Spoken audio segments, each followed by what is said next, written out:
What's up guys, it's your Cheerios here. I hope you've all enjoyed my content so far. Today I'm going to show you guys some easy beginner tips on the game Super Smash Bros. Ultimate. This game is super fun. I'm going to show you some basic tips like how to move, all the different attacks you can do, different jumping, how to shield, how to dodge, grabbing, stuff like that. So let's get into it. So the first tip I'm going to show you guys for today is basically just the movement, how to move around. You can either walk slowly if you slightly press your Joy-Con to the left or right, or you can sprint back and forth if you decide to. However, if you do decide to sprint back and forth, you need to make sure to let go before switching sides, because as you can see on my screen, I'm slipping and that makes me pretty vulnerable. So what you want to do is, as you're switching to the next side, you're going to want to stop and then move the Joy-Con. So move it to the left and then stop and then move it to the right. You don't want to keep holding it left and right or else you'll slide, and that is very bad. The next very basic and important tip is jumping and all the sorts or types of jumping you can do in this game. So you have the basic overall jump, in which you just push the left Joy-Con up and hold it there. Then you can do a double jump by pushing up twice. And when you do double jump, you can come back down very quickly if you do decide to, just by pressing down on the left Joy-Con as soon as you reach the maximum height. You can tell when you reach the maximum height when you see a purple kind of sparkle by the person's head. As you can see, Dr. Mario has a purple kind of sparkle as soon as I press down when he reaches his maximum height. This can also be super helpful if you want to get down back on the stage quicker. Another jump you can do is kind of like a short little hop. You just want to like kind of lightly press up on the left Joy-Con and then kind of let go. This can be kind of hard to master, but this can be useful to dodge someone's skills or to do a side smash attack. Alright guys, next thing I want to talk about is kind of similar to jumping. It's called a recovery. Each character has a different recovery, and what I mean by recovery is basically just saying how they get up from the ledge and how they get back up if they ever fall off. As you can see, I just did a recovery. This is Dr. Mario's. His just puts him up there. Some characters' recoveries are better than others, and sometimes others are worse, such as Little Mac. So as you guys can see here, Little Mac has a very bad recovery. It's kind of hard for him to get up. You have to time it right, because if you fall too late, you can't get up, and instead you'll fall to your death. So you just kind of have to watch out for characters who have bad recoveries, because it will be very hard for them to get back up. And then as you can see here, Kirby has actually a very good recovery. He has more than just a double jump. He can jump many times, so that's basically his recovery. It's actually very helpful if you want a kind of easy character. If you fall off a lot and you want to get back up on the ledge, his actual recovery isn't too bad either. It just pushes him up. So if he ever falls, he can just go like this, use that, and then get back up. Now the next basic beginner tip I want to share with you guys is shielding. You can shield if you have the controller by pressing ZL and ZR. Shielding is basically just having a bubble around your whole character that protects you from any opponent's attack and damage that they are hitting you with. Now with shielding, you can move your shield around if you hold shield and press B, whether if you move it to above you, below you, to the left, or to the right of you, just depending on whether your opponent's hitting from above or below or to the left or to the right of you. However, with shielding, there is a con, which is there is a time limit on how much you can hold your shield, and if that time limit runs out, you can get put into a position where you're stunned and you're super vulnerable and you can't do anything, which takes you a long time to get out of that shield stun. So you just have to be aware of that and use your shield wisely whenever you want to use it, and not wait till the last second, because you could be put into a very vulnerable position. Another important small detail that is related to shielding is how to parry an opponent's attack. Basically, parrying an opponent's attack is when you have shield on, but as soon as they hit you, you're able to deflect that attack, which leaves your opponent vulnerable, and then you can be able to hit them back. It's very hard to master. This took me quite a long time to master the parry, because if you let go too early, you'll be hit with their attack, and if you let go too late, your shield will block it, but if you do that many times, you'll be put into a shield stun. So you just want to time it right as it happens. So as you can see there, I was put into a shield stun because I waited too late and my shield ran out of time. It just depends on practice and getting the timing right because it's super hard to master, but you will know if you parried if your opponent's eyes flash yellow, which means you can attack your opponent after you've parried. This can be super helpful because you can parry your opponent's attack and then do a final smash if you need to. Now, another thing related to shielding is dodging an opponent's attacks.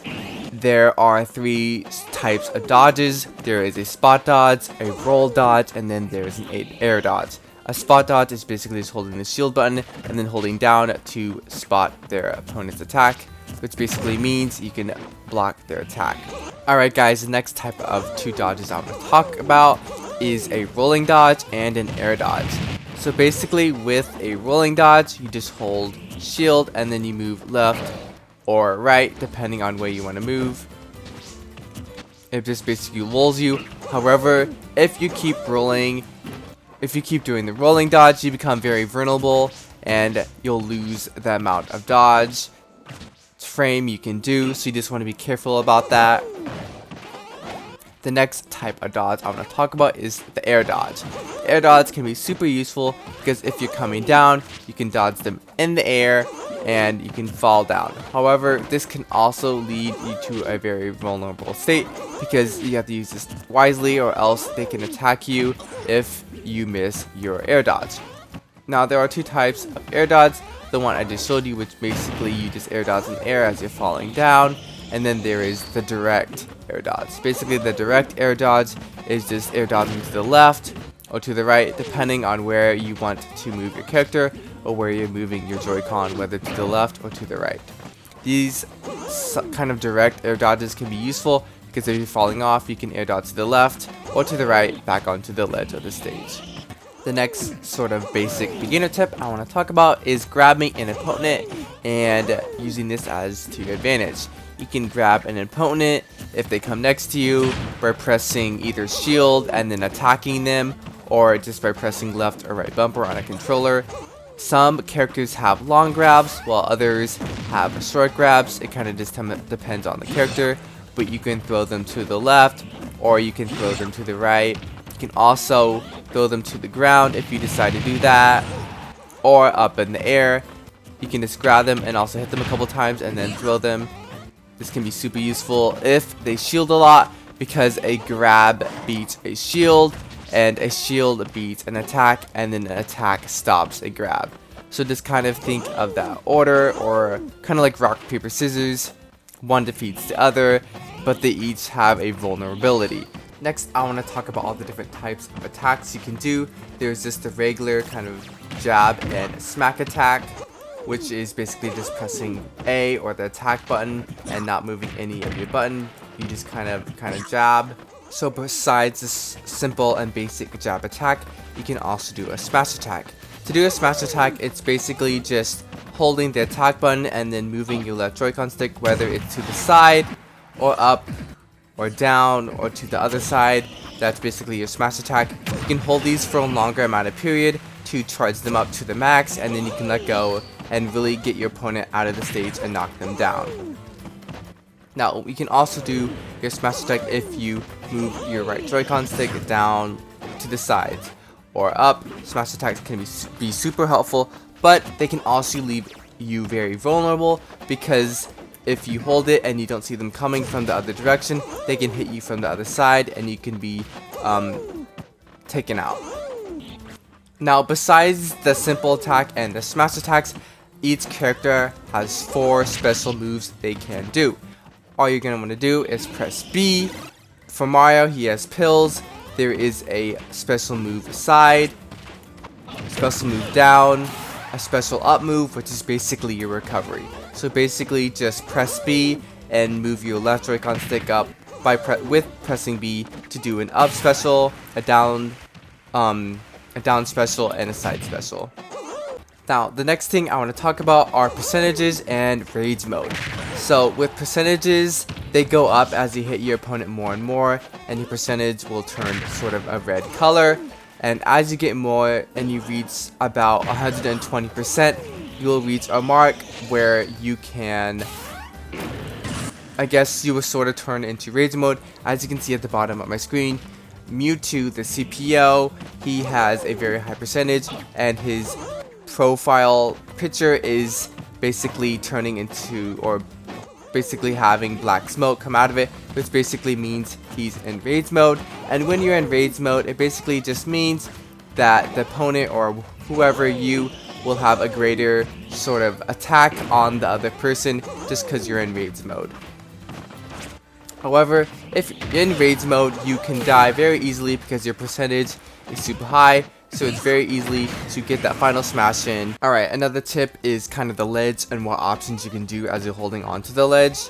So you can either just kind of get up if you just press the left Joy-Con stick up to the ledge. You kind of just go up there. You can shield, which basically makes you do a roll dodge up to the ledge, which can make you not get hit by an opponent who's just watching you and trying to hit you from the edge of the stage. You can also, if you press the attack button, you can attack as you get up on the ledge. If you hold on to the ledge for too long and you don't press anything, you will fall and you won't be able to get back up. But you can use your up threshold to get back up if you do need to, so watch out for that and don't hold on to the ledge any more than you need to and try to get back up. You can also do jump, basically just move your left Joy-Con up as you would normally jump and just jump up from the ledge. Now with the ledge, you can fall off the ledge about 6 times, and then after that, you will not be able to hold on to the ledge anymore. You would just automatically fall over because 6 amount of times is the amount of times you can hold on to the ledge. And then you will fall to your death for the 7th time. Alright guys, that is it for today's video. I hope you guys enjoyed today's content, and I hope you guys learned some cool new stuff so you guys can beat your friends or your family, whoever you play. I hope my tips gave you a better feel on how to play and what you're supposed to do. I will be posting another Super Smash Bros. Ultimate video soon with more tips to come. I'll see you guys next time.